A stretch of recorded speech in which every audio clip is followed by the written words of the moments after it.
Everyone, welcome to our YouTube channel the chemistry corner. Guys, अब तक हम अपना जीओसी के 4 लेक्चर कर चुके हैं। आज हमारा जीओसी में ही आगे कंटिन्यू करने वाले हैं। आज हम बेसिकली रिएक्टिव इंटरमीडिएट के बारे में समझेंगे कि रिएक्टिव इंटरमीडिएट कौन कौन से होते हैं। आगे नेक्स्ट हम अपना रिएक्शन मैकेनिज्म करेंगे। तो रिएक्शन मैकेनिज्म में क्या होता है, जब कोई भी रिएक्शन होती है, रिएक्टेंट से प्रोडक्ट बनता है, तो उसके बीच में जो मतलब कि अनस्टेबल स्पीसीज जो फॉर्म होती है उसी को हम रिएक्टिव इंटरमीडिएट बोलते हैं। तो इसकी रिएक्शन मैकेनिज्म में जरूरत पड़ेगी, तो इसीलिए हम आज इनको कवर करेंगे। अगर हम रिएक्टिव इंटरमीडिएट की बात करें तो रिएक्टिव इंटरमीडिएट हमारे पास हमें कौन कौन से पढ़ने हैं, carbocation, carbanion, free radical, benzyne, carbene और नाइट्रीन। आज हम कार्बोकेटाइन और कार्बोएनाइन को देखेंगे।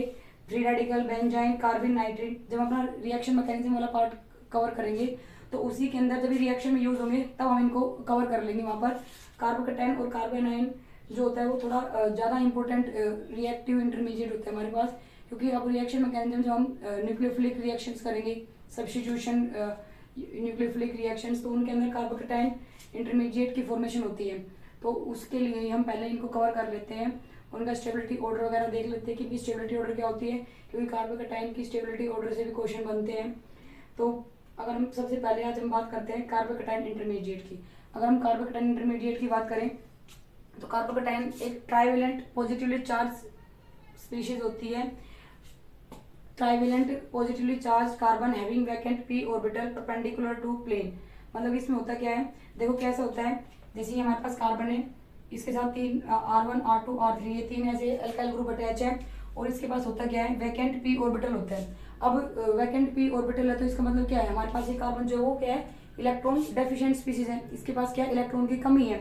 तो जब इलेक्ट्रॉन डेफिशिएंट स्पीशीज होती है तो उसको हम कैसे दिखाते हैं, पॉजिटिव चार्ज से रिप्रेजेंट करते हैं ना उसको। किसी के पास भी अगर इलेक्ट्रॉन की कमी है, मतलब इलेक्ट्रॉन डेफिशिएंट स्पीशीज है, तो उसको हम किससे दिखाते हैं, पॉजिटिव चार्ज से, क्योंकि इसके पास वैकेंट पी ऑर्बिटल है। ठीक है, अगर हम इसकी हाइब्रिडाइजेशन की बात करें, ये कार्बन हमारे पास कैसा हाइब्रिडाइज्ड है, ये कार्बन हमारे पास sp2 हाइब्रिडाइज्ड है। और इसकी अगर शेप की बात करें, जो हम केमिकल बॉन्डिंग में हम शेप्स कर चुके हैं, हाइब्रिडाइजेशन भी सीख चुके हैं हम उसके अंदर। अगर अभी तक आपने उन लेक्चर को अटेंड नहीं किया है तो पहले जाके उन लेक्चर को अटेंड कर लेना। अब अगर हम इसकी शेप की बात करें तो इसकी शेप क्या हो जाएगी, sp2 हाइब्रिडाइज कार्बन है तो ट्राइगोनल प्लेनर। इसकी शेप कैसी होती है, ट्राइगोनल प्लेनर होती है। और इसके अलावा कार्बोकेटाइन हमारा इलेक्ट्रोफिलिक नेचर का होता है और ये डायमैग्नेटिक स्पीशीज होती है। ठीक है, अब हम आगे कार्बोकेटाइन का स्टेबिलिटी चेक कर लेते हैं कि कार्बोकेटाइन का स्टेबिलिटी ऑर्डर क्या होता है और कौन सा कार्बोकेटाइन हमारे पास ज्यादा स्टेबल होता है और कौन सा कार्बोकेटाइन हमारा लीस्ट स्टेबल होता है।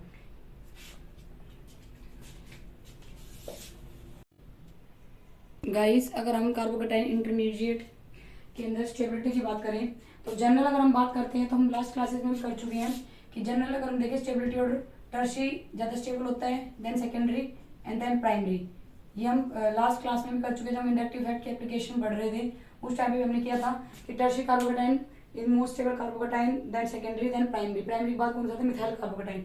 अब अगर हम इनके अंदर जैसे देखो, हमने फर्स्ट केस लिखा हुआ है, ये मिथाइल कार्बोकेटाइन है, देन एलाइल कार्बोकेटाइन और बेंजाइल कार्बोकेटाइन। तो इन तीनों के अंदर अगर हम स्टेबिलिटी की बात करें तो बेंजाइल कार्बोकेटाइन जो होता है वो हमारा मोस्ट स्टेबल होता है, then allyl carbocation and then methyl carbocation least stable होता है।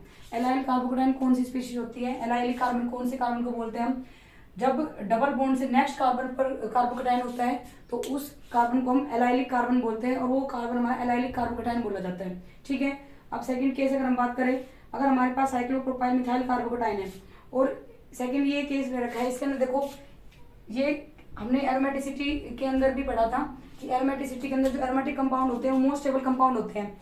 अब अगर हम इस कंपाउंड को देखें तो ये 6 पाई इलेक्ट्रॉन सिस्टम है, तो 6 पाई इलेक्ट्रॉन सिस्टम है और ये क्या है, एरोमेटिक कार्बोकेटाइन हमारा एरोमेटिक कंपाउंड है ये, तो ये स्टेबल होना चाहिए। बट अगर हम साइक्लोप्रोपाइल मिथाइल कार्बोकेटाइन की बात करें तो साइक्लोप्रोपाइल मिथाइल कार्बोकेटाइन हमारा हाईली स्टेबल स्पीशीज होती है।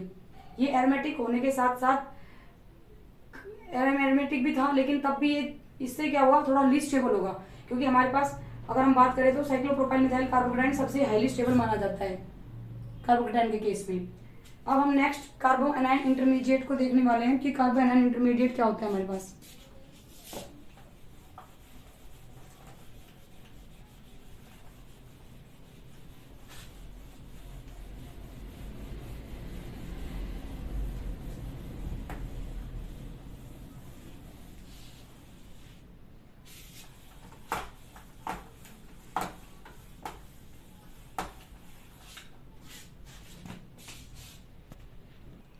सो गाइस नेक्स्ट अब हम कार्बोनाइन इंटरमीडिएट को देख लेते हैं। कार्बोनाइन इंटरमीडिएट के अंदर देखो क्या होता है, ये भी हमारे पास कैसी स्पीशीज ट्राइवेलेंट है और ये नेगेटिवली इसके ऊपर इसमें क्या होता है, नेगेटिवली चार्ज कार्बन होता है।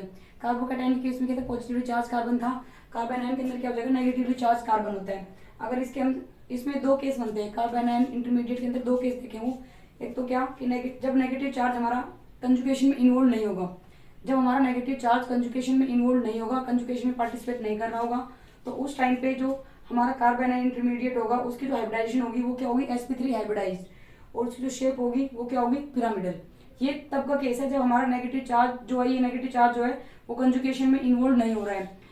बट सेकंड केस क्या बनेगा, जब नेगेटिव चार्ज हमारा कंजुगेशन में इन्वॉल्व होगा, तो उस टाइम पे अगर हम हाइब्रिडाइजेशन की बात करें तो हमारा जो हाइब्रिडाइजेशन हो जाएगा कार्बोनाइन का वो क्या हो जाएगा, कार्बन sp2 हाइब्रिडाइज हो जाएगा, और इसकी जो शेप जो हो जाएगी वो ट्राइगोनल प्लेनर हो जाएगी, और इसके अंदर जो होगा फिल्ड पी ऑर्बिटल होगा, क्योंकि उसके अंदर हम कार्बोकैटायन केस में तो क्या था, वो इलेक्ट्रॉन रिच स्पीशीज नहीं थी, वो इलेक्ट्रॉन डेफिशिएंट स्पीशीज थी, उसके अंदर वैकेंट पी ऑर्बिटल था।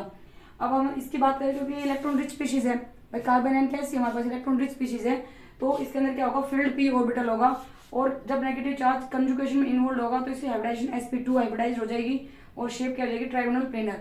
अब इसकी अगर हम स्टेबिलिटी की बात कर ले, अगर इसका हम स्टेबिलिटी ऑर्डर देखें, अगर जनरल हम बात करें स्टेबिलिटी ऑर्डर की, अभी इलेक्ट्रॉन रिच स्पीशीज है तो सबसे ज्यादा स्टेबल कौन सा हो जाएगा, प्राइमरी कार्बोनाइन, देन सेकेंडरी, और सबसे लीस्ट कौन सा हो जाएगा हमारा, टर्शियरी कार्बोनाइन। ये हम स्टेबिलिटी ऑर्डर की बात एग्जांपल के साथ हम अपने जो हाइपर कंजुगेशन इफेक्ट और इंडक्टिव इफेक्ट किया था उसके एप्लीकेशन में कर चुके हैं। अगर अभी तक आपने वो वीडियो नहीं देखी है तो प्लीज आप उनको अटेंड कर लेना, और वहाँ पे हमने डिटेल से एक्सप्लेन किया था, वहां से आपको क्लैरिटी आएगी। तो गाइज आज हम रिएक्टिव इंटरमीडिएट में इतना ही करते हैं। हमने कार्बोकैटायन इंटरमीडिएट को देख लिया, उसके स्टेबिलिटी ऑर्डर को देख लिया, और कार्बोनाइन इंटरमीडिएट को देख लिया, उसका स्टेबिलिटी ऑर्डर क्या होता है वो भी देख लिया हमने। नेक्स्ट क्लासेस में हम अपना रिएक्शन मैकेनिज्म को स्टार्ट करेंगे, जो कि बहुत इंपॉर्टेंट टॉपिक है ऑर्गेनिक केमिस्ट्री का। उसके अंदर हम मैकेनिज्म पढ़ेंगे, कौन कौन से मैकेनिज्म होते हैं, सब्स्टिट्यूशन रिएक्शन को पढ़ेंगे, एलिमिनेशन रिएक्शन पढ़ेंगे, और इसके अलावा एडिशन रिएक्शन को देखेंगे, E1CV मैकेनिज्म, बहुत सारे मैकेनिज्म्स विद रिएक्शंस एग्जांपल्स के साथ करने वाले हैं। तो और अभी तक आप अपने चैनल पर नए हो, चैनल को सब्सक्राइब नहीं किया है तो प्लीज चैनल को सब्सक्राइब कर लेना। वीडियो अगर पसंद आती है तो वीडियो को लाइक कर देना, शेयर कर देना। Thank you and have a nice day.